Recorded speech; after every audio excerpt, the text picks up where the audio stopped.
हाय, शुभ सकाळ सगळ्यांना. आम्ही सकाळी सकाळी निघालो होतो गावी जाण्यासाठी आणि इतकी भयंकर थंडी वाजत होती ना, की बस. 6:30 पावणे 7 वाजले होते, पण पूर्ण उजडलेलं होतं. आम्हाला इथून म्हणजे आमच्या घरापासून आम्हाला हडपसरला जायचं होतं आणि तिथून आम्हाला गाडी होती. तर खूप थंडी वाजत होती म्हणून आम्ही इथून कॅब बुक केलेली. मस्त गाडीत बसलो आणि हे बघा आमच्या बहिणी सर्वज्ञाला ना शिवण्याच्याच मांडीवर झोपायचं होतं असा तिचा हट्ट होता. मग ती जाईपर्यंत छान तिच्या मांडीवर झोपली होती. आम्ही सगळ्यांनी स्वेटर वगैरे घालून मस्त असं पॅक करून मग निघालो होतो, कारण थंडीच इतकी भयंकर वाजते ना. मग आम्ही हडपसरला पोहोचलो आणि आम्हाला हडपसरपासून सोलापूरला जाण्यासाठी मस्त ही थार गाडी होती, नवीनच होती आणि ही बावलावरून आम्ही ऑनलाईन बुक केली होती. म्हणजे आता या थारचं जर तुम्हाला सांगायचं म्हटलं तर माझ्या शिवण्या आहे ना, तिची खूप लहान होती ना तेव्हापासून तिची इच्छा आहे की आई आपल्याला थार गाडी घ्यायची. पुढं आम्ही गाडी घेऊ ना घेऊ माहीत नाही, पण आम्हाला थारमध्ये बसायला तरी भेटलं ना, असलं भारी वाटत होतं ना थारमध्ये. म्हणजे जवळ गाडी 120 130च्या स्पीडनी होती, पण असं अजिबात वाटत नव्हतं की बाबा इतक्या स्पीडनी गाडी चालते. खूप भारी वाटत होतं थारमध्ये बसल्यानंतर. आणि त्याच्यानंतर दिवेघाटातनं आम्ही गेलो होतो मस्त असं फलटण मार्गे.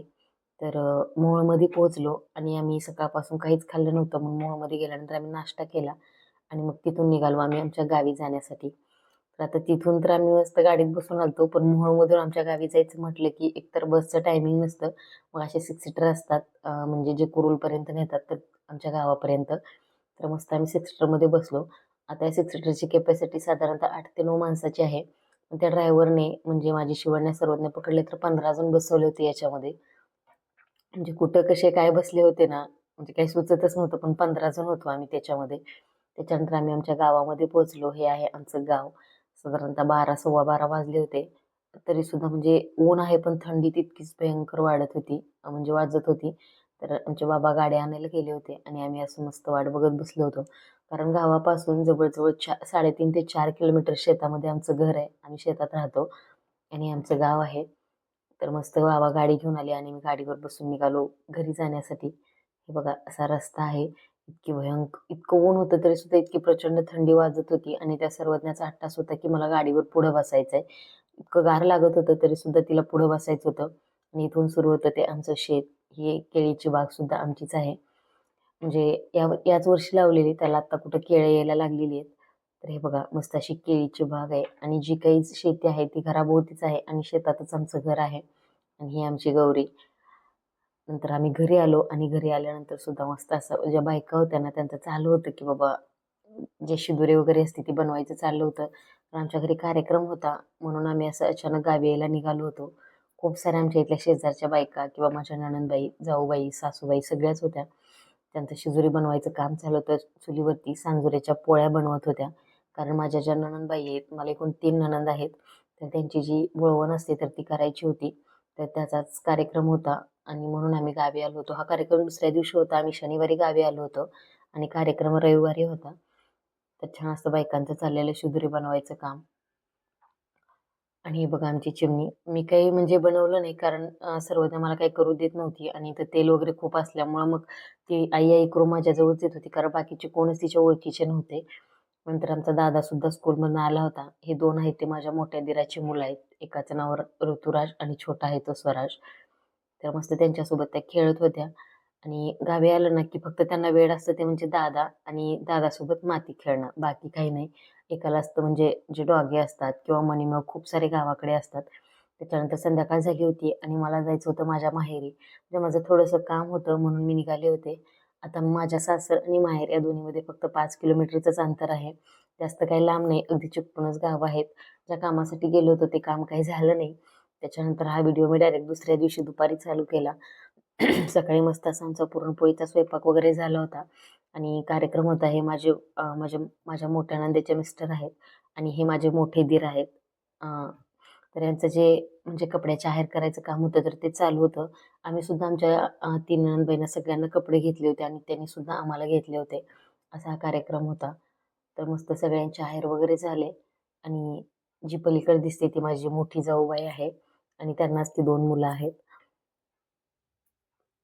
आता यांना तर तुम्ही ओळखताच, हे माझे मिस्टर आहेत म्हणजे बाबा. आता म्हणजे तुम्ही मला म्हणाल, की "बाबा ही नवऱ्याला बाबा का म्हणते?" तर हो, जशी माझी शिवण्या झाली ना, तेव्हा ती बाबा म्हणायला लागली तेव्हापासून मला सुद्धा सवय लागली की मी बाबाच म्हणते. म्हणजे आम्ही गावी असो, पुण्यामध्ये असो किंवा कुठेही असो, मी त्यांना बाबाच म्हणते. हे आहेत माझे सगळ्यात छोटे दीर. म्हणजे माझ्या मिस्टरांना धरून एकूण 3 भाऊ आणि 3 बहिणी असे आहेत. बहिणी आहेत त्या मोठ्या आहेत आणि जे भाऊ आहेत ते म्हणजे लहान आहेत. माझे मिस्टर आहेत ते 2 नंबरचे आणि हे बघा आमचं पिल्लू बघत होतं. म्हणजे तिला असं काहीतरी वेगळं वाटत होतं, की बाबा हे काय असं करतायत. त्याच्यानंतर सगळ्यांचे आहेर वगैरे झाले. मग सुरुवातीला माझ्या मोठ्या नणंदबाई निघाल्या होत्या.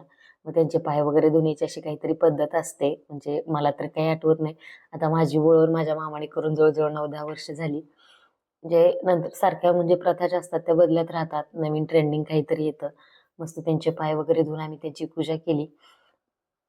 नंतर त्यांनी आम्हाला दोघांना पण पैसे दिले. म्हणजे आम्ही घेत नव्हतो, पण नंतर म्हटले, की नाही ते पैसे घ्यायचे असतात म्हणून आम्ही दोघांनी घेतले. मग मोठ्या दिराने आणि जाऊबाईने सुद्धा त्यांचे पाय धुवून पाया वगैरे पडले. नंतर त्या निघाल्या आणि त्यांना घालवण्यासाठी आमचे बाबा निघाले होते. म्हणजे कोणीतरी मुराळी लागतो घालवण्यासाठी. अ, तर हे निघाले होते. म्हणजे यांचं सुद्धा गाव जवळच आहे आमच्या गावापासून एक 3 ते 4 किलोमीटर. त्यामुळे यांना अगोदर सोडून मग गाडी येऊन मग दुसरीकडे जाणार होती. तर मस्त असे ते सुद्धा बाबा सुद्धा आमच्या मोठ्या नणंदबाईंना घालवून आले. अगदी तासाभरामध्ये ते माघारी आले सोडून सुद्धा. आणि म्हणजे जो आमचा कार्यक्रम होता ना, तो 2 दिवस चाललेला आणि जे आमचं म्हणजे घर आहे ते थोडं रस्त्यापासून आतमध्ये आहे. त्यामुळे गाड्या वगैरे येण्यासाठी सुद्धा खूप वेळ लागतो. कारण पावसामुळे रस्त्यावर बरेच खड्डे वगैरे पडलेले आहेत. आता माझ्या राहिलेल्या ज्या 2 नणंदबाई आहेत, ते एकाच रूटला राहतात. त्यामुळे दोघी सोबतच जाणार होत्या. तर यांच्या ज्या साड्या आहेत ना, तर त्या मी मूलचंदमधून घेतलेल्या आहेत. म्हणजे कशा वाटतात तुम्ही नक्की सांगा. म्हणजे खूप छान मिळाल्या आम्हाला त्या साड्या. सेमी पैठणीमधला हा प्रकार आहे. आणि साड्या फक्त आम्ही पुण्यावरून नेलेल्या. बाकी कपडे त्यांचे त्यांनी घेतली होती. आता यांनी सुद्धा आम्हाला दोघांना पैसे दिले. मी, बाबांनी आणि माझ्या मोठ्या म्हणजे जाऊबाई आणि दिरांनी सुद्धा त्यांचे छान पाय धुवून औक्षण वगैरे केलं. नंतर छोट्या नणंदबाईचं सुद्धा केलं आणि मस्त त्या सुद्धा निघाल्या आणि खूप म्हणजे असा अंधार पडला होता आणि अशा पद्धतीने आमच्या तिन्ही नणंदबाईंचा जो बोळवणीचा कार्यक्रम असतो तो छान असा पार पडला. म्हणजे सगळा कार्यक्रम अगदी छान झाला. व्यवस्थित एकदम 2 दिवस चालला पण खूप छान होतं. म्हणजे त्यांचे शिदुरे वगैरे पण सगळ्या गोष्टी होत्या. गावी होतो आणि कार्यक्रम असल्यामुळे प्रत्येक गोष्टी काही मला नाही शूट करता आल्या. आता हे जे काही आजच्या दिवसाचं शूट केलंय ते आमच्या दादाने केलंय. म्हणजे जो ऋतुराज होता त्याने शूट केले. खूप छान कॅमेराचा अँगल सुद्धा तो पकडतो. लहानच आहे पण शूटिंग किंवा फोटो मस्त जमतात त्याला. आणि अशा पद्धतीने छान आमचा कार्यक्रम सुद्धा झाला. आणि तुम्हाला आमची फॅमिली कशी वाटली हे सुद्धा मला कमेंट करून नक्की सांगा. आणि असेच व्हिडिओ बघण्यासाठी किंवा जे आमची लाईफ आहे मी तुमच्यासोबत नक्की शेअर करते. जे आहे ते रिअल आहे. याच्यामध्ये वेगळं असं मी काही दाखवत नाहीये तुम्हाला. हे असं आमचं घर आहे, आम्ही शेतात राहतो किंवा जी आमची लाईफस्टाईल आहे, जी आहे अशी मी तुमच्यासोबत शेअर करते. जर व्हिडिओ आवडत असतील तर नक्कीच चॅनलला सबस्क्राईब करा आणि भेटूया लवकरच अजून एका अशा छानशा आणि नवीन ब्लॉगमध्ये. तोपर्यंत सगळ्यांना दंडवत प्रणाम.